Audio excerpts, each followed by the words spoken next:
Hey, folks, we are back. Did you miss us? Good. And if you didn't, why not? But I am Jeff Gallashaw, and we are back with Unfinished Business. This week, we're doing a deep dive, which means we're going to pick a film that's a little slightly older and talk about it, point out all these little facts. Not as serious a review, but just a general off-the-cuff discussion of the movie. But, we might or might not have notes to kind of remember certain aspects of the movie. But anyway, why am I over-explaining? Just have fun with it. I am your gracious host, Jeff Gallashaw, Projector J1 on Instagram. And with me, as always, is my co-host, Andre Joseph. And hello, Andre Joseph, HA Epyx at Instagram and Twitter. And this week, we're going to talk about a movie that's not that old, really. We're going to talk about Ready or Not, starring Samara Weaving, or as some people have called her, Margot Robbie Jr. This film is about a woman who marries into a rich family. And on her wedding night, they play a little game where she has to pick a card and they have to play whatever game it is. And I don't remember the name of the game, but basically it involves them hunting her. And they have to kill her or the curse of the family will affect them. I don't make this stuff up, guys. But I will start off by saying this is an enjoyable romp. It feels like a film that they don't make really anymore because it feels like 1970s changed, but modern day. I would say character-based, but really we get a lot of types in this movie.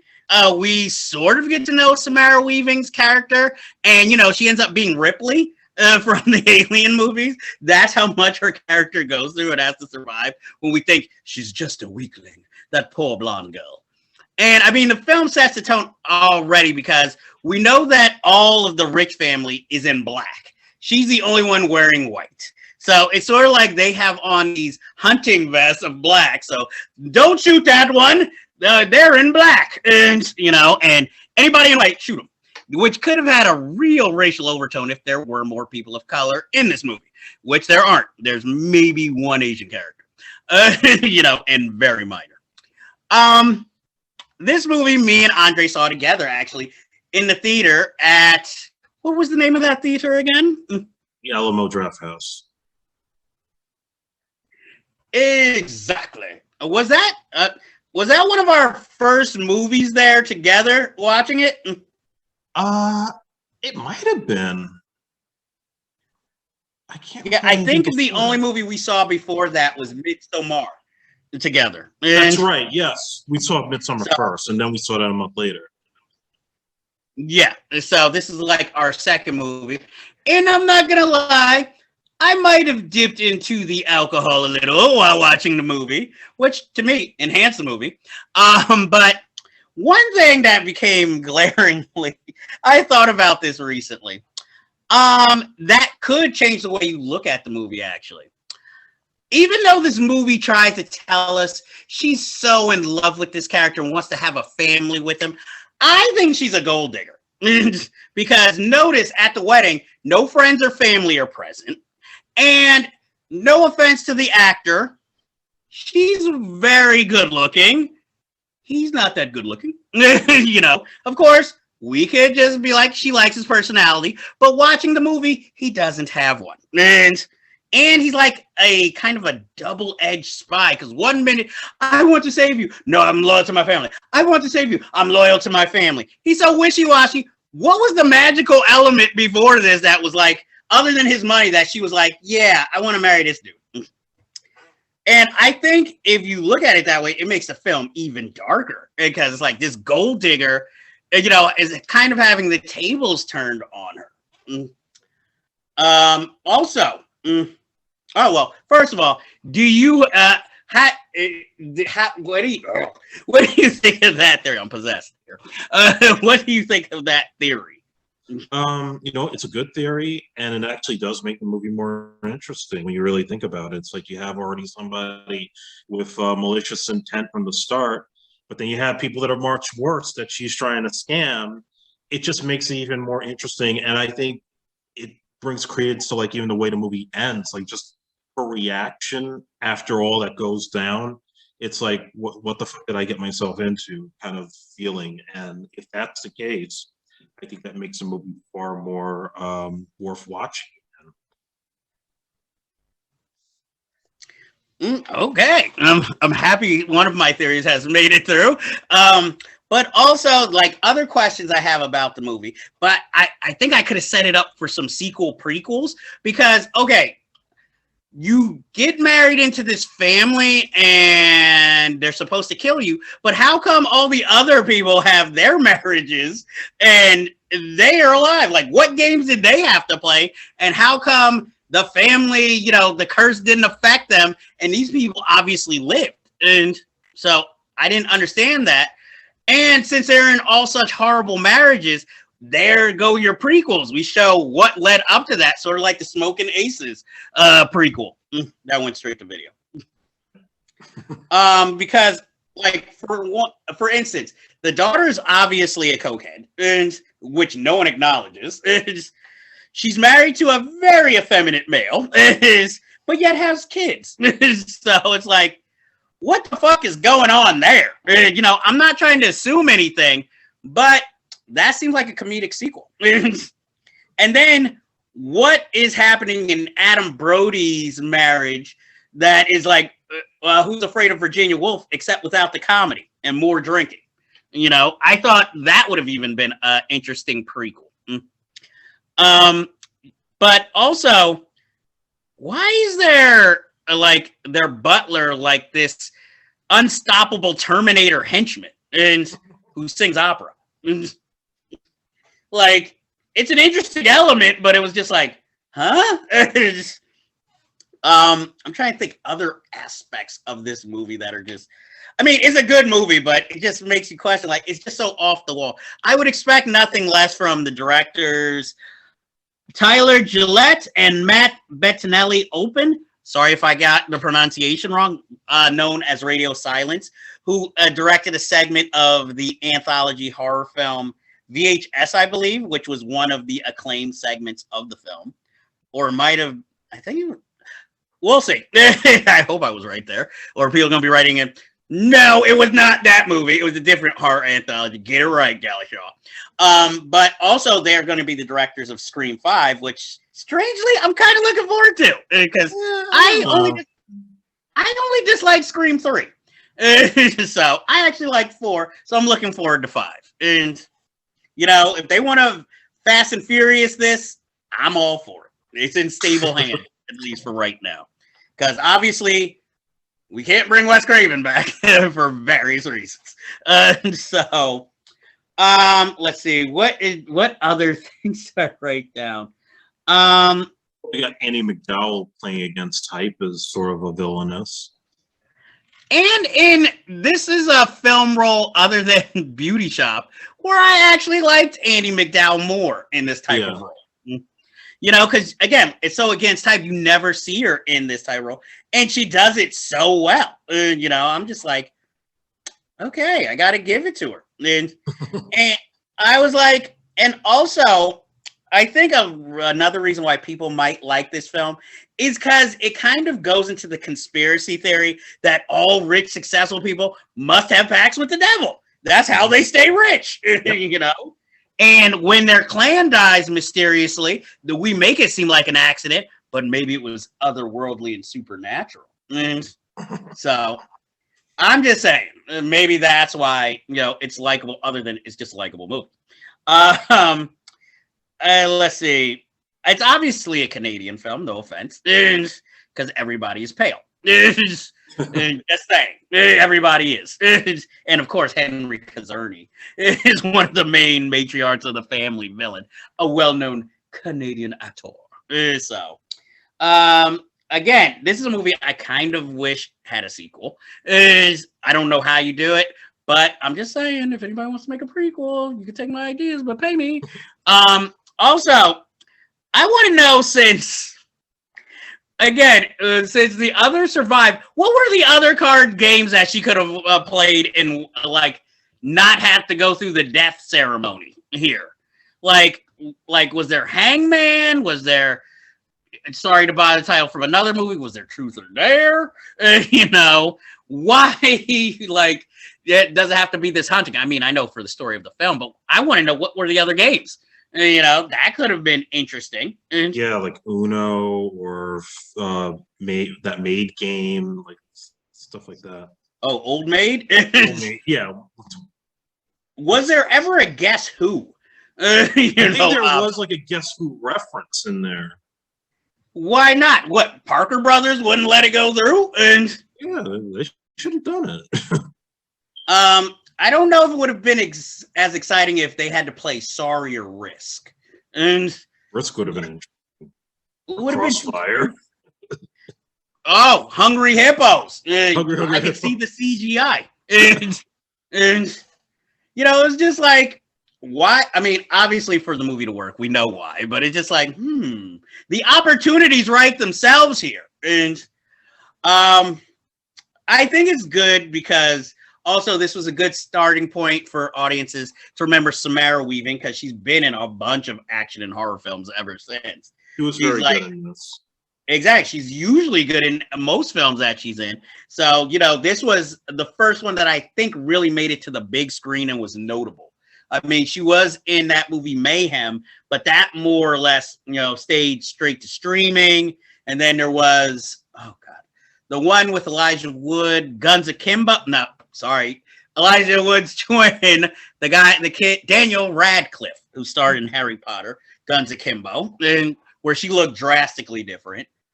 I feel like I'm forgetting another Samara Weaving, a notable role. Well, she just played Bill's daughter in Bill and Ted Face the Music. More comedic, but yeah, you know. But, you know, she's one to keep your eye on. You know, no offense to Margot Robbie, but, you know, she has just as an exciting career. You know, she just doesn't get acclaimed as much. But we have our eye on her. Let's see. What else? Hey, I'm not a professional, guys. I have problems with memory sometimes. Let's see. Train. I got a lot of Gold Digger notes for some reason. The movie kind of had like the vibe of Knives Out, Clue. You know, like sort of like just most of it being in one location, being this whole mansion. So you have like all these different family type of characters, and everybody has their own intentions, and you know, very distinct characterizations there that I kind of like. That's sort of a throwback to those movies. And it had it has this vast space in which everybody can run around, you know, like hide and seek, all these different games they could play, and interesting weapons, because it would be too easy and obvious if it was like, okay, I've got a submachine gun. So it's like, of course, I have a 1920s rifle. I have a crossbow. I have a knife, you know, as weapons, you know, because it keeps it going.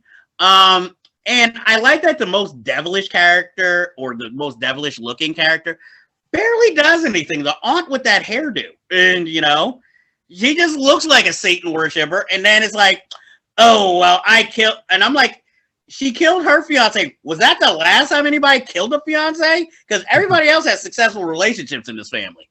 And I'm just saying that should have been maybe a little more explained. But I mean, look, it's a fun movie. It's something you don't take seriously. And it even homages Heathers at the end.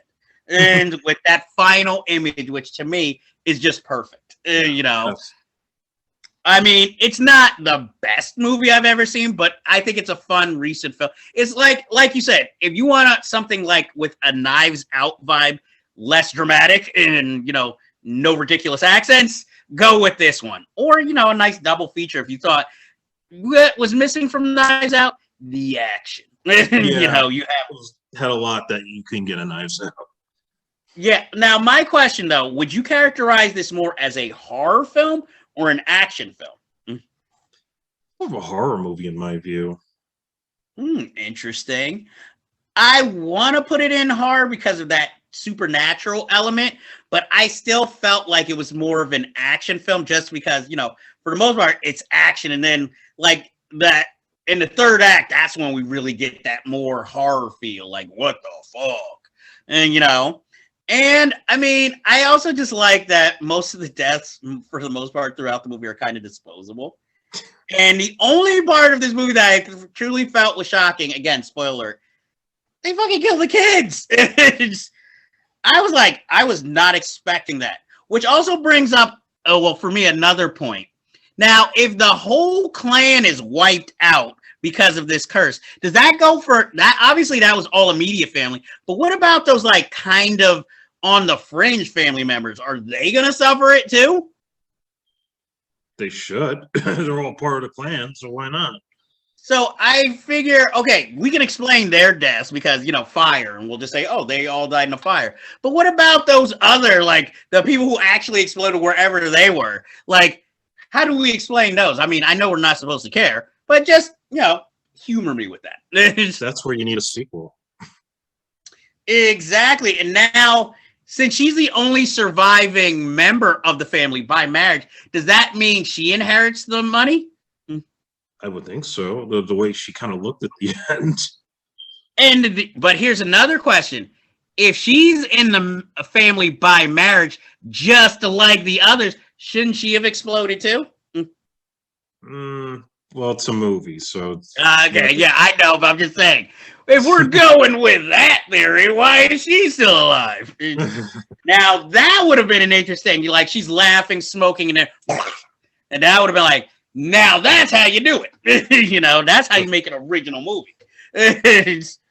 But, I mean, would you definitely recommend this movie?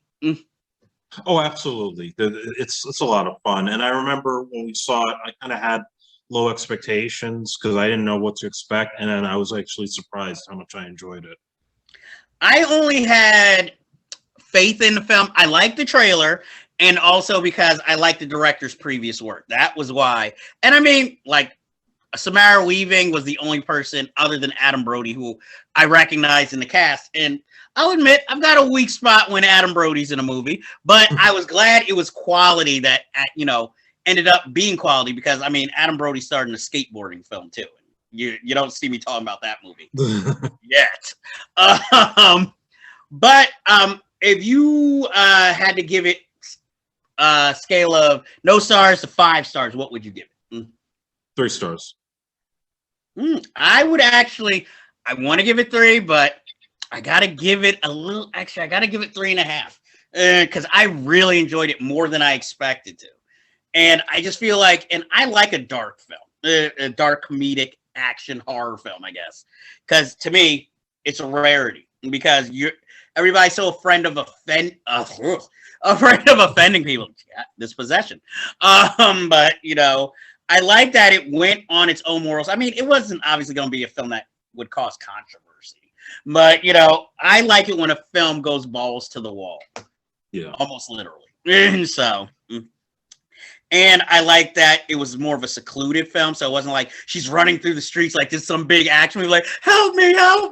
And, and then some innocent, I'll help you. And then, like it was a Jason or Freddy movie. So I would definitely recommend it. Obviously, that's why I'm talking about it. Or else, well, it could go either way because, it could be a shitty movie and I'd be like, yeah, stay away from this trash. But that is this week's deep dive, my pick. We'll be interested to see what's the next deep dive because it ping pongs back to Andre and his pick. So we shall see, folks. We shall see. So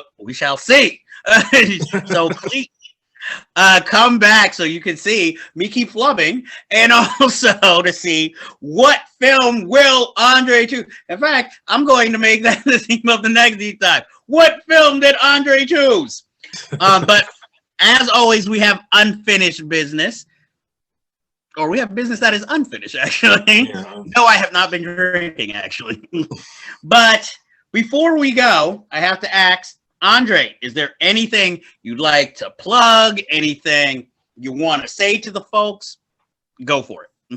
Yeah, well, my movies are unfortunately being taken off of Amazon due to the fact that nobody's buying DVDs anymore. So, if yeah, it's the times. But if you still want to check them out, The Saxophonist, Soul Vendetta, and anything else with my name on it, You could buy it now up until June.